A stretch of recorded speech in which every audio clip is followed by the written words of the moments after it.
Okay, before we get going, let me just quickly make you aware of the two options that Ableton provides us for recording signals into the Ableton Live system.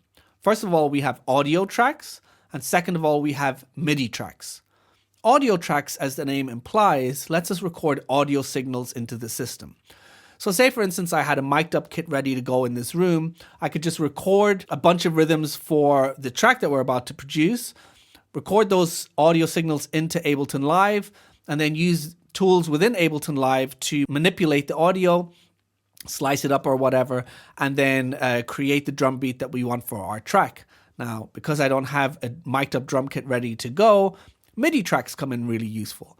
And what MIDI tracks let us do is we can record MIDI information from our controllers or our keyboard, record it into the system, and then use virtual instruments that the MIDI tracks trigger and record virtual drums or virtual basses or whatever synths or sounds that we have available to us at any given time. So in order to include all versions of Ableton Live in this particular tutorial, let us start off by loading in Ableton Live's stock drum sampler, which is called Impulse. So if you just go over to Instruments right here and click on Impulse, drag that over onto a MIDI track.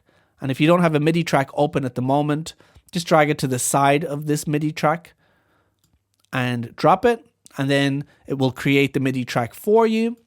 Let me just get rid of this one to keep things nice and simple. And as you can see down here, Ableton has loaded in an empty Impulse drum sampler. Now, for those of you who haven't ever used a drum sampler such as the Ableton Live Impulse drum sampler, you might want to go over to the Ableton online manual. And here on the right, if you just scroll down to Live Instrument Reference, and then scroll down again, and here you will find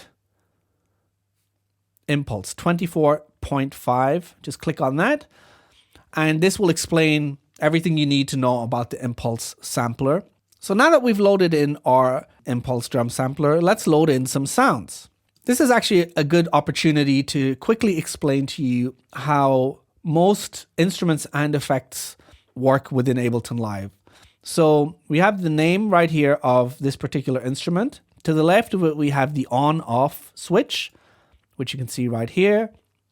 And over here, you can see this icon here is the hot swap presets icon. So if you just click on that, over here in the browser, you'll now see, let me just open this up a little. It has opened up various sound presets that are available to us at the moment. So I'm just going to go down here to Impulse.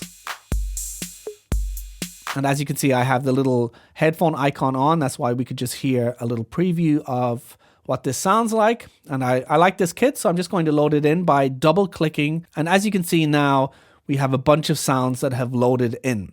Now, as I mentioned in the introduction, we have various means of inputting our performance into Ableton Live. We have the computer keyboard, the mouse, or a controller of our choice. So in this particular case, what I'm going to do is we're going to start off for the people who don't have any kind of controller, but they have a computer keyboard. And the way we can do that is if we go up here into the software, you'll see this little keyboard icon. And this is a switch, which we can switch on or off. Now it's off. If I switch it back on, this then turns our computer keyboard into an interface. And there's a very specific way that this is set up.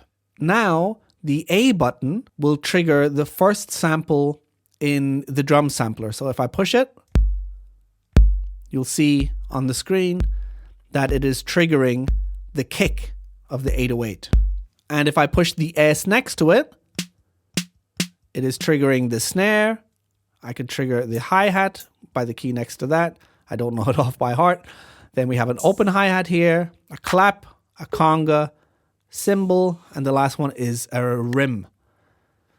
So that way we can now use our computer keyboard, like I said, to input various sounds from the drum sampler. Now, if you find that you are pushing your buttons and nothing is happening, that's probably because you're in the wrong octave, because right now we're in a very specific octave between C3 and D4.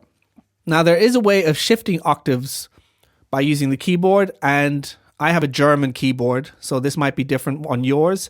By using the X and Y keys, we can shift the octaves. By pushing the X key once, we'll shift everything up an octave. And by pushing the Y key once, we'll shift it down an octave. And if we push it twice, we'll shift it down 2. And likewise with the upper octave key. Just for experimentation's sake, I'm just going to push Y now. And you'll see when I push my keys, it's not working. If I push X again, it's triggering everything. So the challenge for this tutorial is I want you to go through some of the sounds here in the impulse presets. And like I said, you can just double click right here and it will open up impulses with different sounds on them. If you find something that you like, if you've set up the categories like I suggested in the intro, you can then right click on it and then go to interesting sounds.